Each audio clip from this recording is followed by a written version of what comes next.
ياسين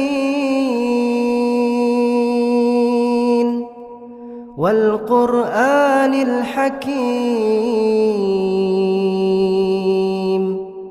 إنك لمن المرسلين على صراط مستقيم تنزيل العزيز الرحيم